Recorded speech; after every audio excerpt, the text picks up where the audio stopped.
Siapakah pengedar narkoba terbesar dalam sejarah? Mungkin yang terlintas di pikiran Anda adalah Pablo Escobar atau El Chapo. Tetapi Anda salah besar. Menurut sebuah artikel yang diterbitkan oleh majalah Time America, lebih dari seabad sebelum kelahiran kedua nama tersebut, ada seorang wanita yang mengendalikan imperium narkoba yang sangat luas dan menguntungkan secara luar biasa, hingga membuat Escobar dan El Chapo tampak seperti pengedar kelas teri atau sekedar pengecer jalanan. Majalah Time memulai artikelnya dengan fakta mengejutkan bersandar pada analisis pakar Sam Kelly, penulis buku The History of Humanity with Drugs, yang membedah kembali hubungan antara Inggris era Victoria dengan Tiongkok pada pertengahan abad ke-19. Ikon moralitas vs kenyataan pahit. Ratu Victoria adalah salah satu sosok paling suci dalam sejarah Inggris. Ia adalah simbol imperium, tempat matahari tidak pernah terbenam, dan namanya melekat pada era Victoria yang dibanggakan Inggris sebagai puncak kekuatan industri, angkatan laut, dan moral mereka. Patung-patungnya berdiri di berbagai alun-alun dan biografinya diajarkan sebagai model disiplin, wibawa, serta stabilitas. Dalam ingatan barat, ia dihadirkan sebagai ibu imperium dan pelindung nilai-nilai luhur. Namun di balik aura suci ini, fakta sejarah mengungkap sisi lain yang sangat kelam, seorang ratu yang membangun kejayaan imperiumnya di atas perdagangan opium candu dan memaksakan narkoba tersebut dengan kekerasan pada sebuah bangsa besar. Ketika Victoria naik tahta pada tahun 1837, Inggris menghadapi defisit perdagangan yang mencekik dengan Tiongkok. Tiongkok adalah pemasok tunggal teh, komoditas yang membuat masyarakat Inggris kecanduan hingga menjadi bagian dari identitas harian mereka. Rata-rata keluarga di London menghabiskan sekitar 5% pendapatan mereka untuk teh Tiongkok, sementara Inggris tidak memiliki barang yang diinginkan Tiongkok sebagai imbalannya. East India Company, perusahaan Hindia Timur, lengan ekonomi kolonial Inggris, mencoba menyeimbangkan defisit ini dengan segala cara, tetapi gagal. Disinilah muncul solusi jenius yang iblis sangat rendah, opium. Opium diproduksi dalam jumlah besar di India yang berada di bawah kekuasaan Inggris, lalu diselundupkan ke Tiongkok. Meskipun dilarang secara hukum di sana, seiring meningkatnya permintaan, harganya melonjak drastis, mengubah zat terlarang ini menjadi penyelamat ekonomi Inggris. Seperti yang dikatakan Kelly, berkat keajaiban opium, neraca perdagangan berbalik dalam semalam. Tiongkok bukan Inggris yang kemudian tenggelam dalam defisit yang menghancurkan.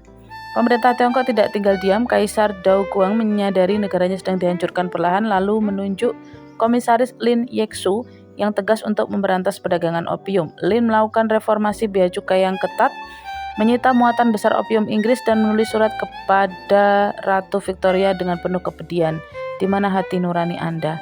Namun surat itu tidak membuahkan hasil. Menurut sumber sejarah, sang ratu bahkan tidak repot-repot membacanya. Ketika embrion moral gagal, Lin menempuh tindakan nyata. Pada musim semi 1839, ia mencegat kapal-kapal Inggris, menyita ribuan ton opium, dan memerintahkannya untuk dibuang ke Laut Cina Selatan.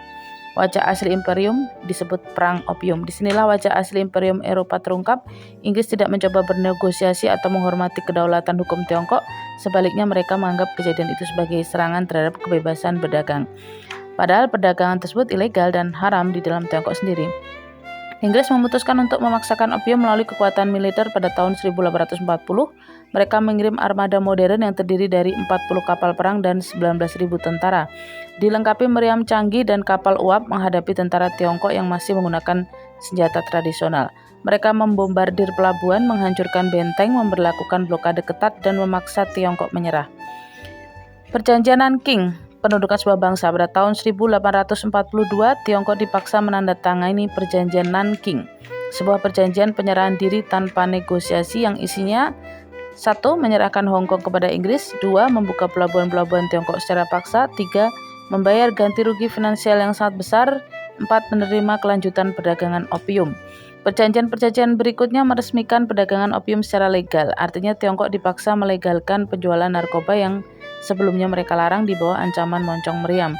Dengan mengatasnamakan perdagangan bebas, Inggris meruntuhkan peradaban kuno dan mengubah Tiongkok menjadi pasar narkoba terbuka. Penjualan opium menyumbang antara 15% hingga 20% dari pendapatan tahunan Kekaisaran Inggris. Hal yang paling ironis secara tragis menurut laporan Time adalah bahwa Ratu Victoria sendiri menggunakan narkotika. Beliau menggunakan ganja kanabis untuk meredakan nyeri haid dan kehamilan, mempromosikan kloroform saat melahirkan, meminum ekstrak opium setiap hari untuk meredakan sakitnya, dan mengunyah permen karet kokain untuk mengobati radang gusi.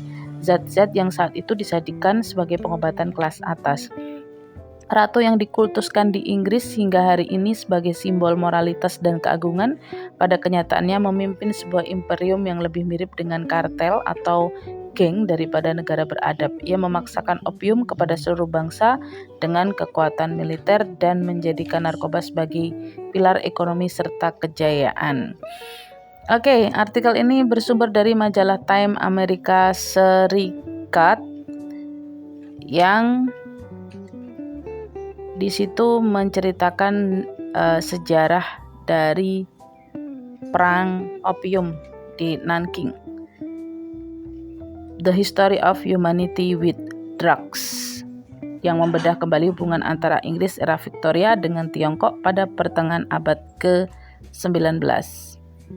Terima kasih, selamat siang sudah menyimak narasi-narasi di akunku.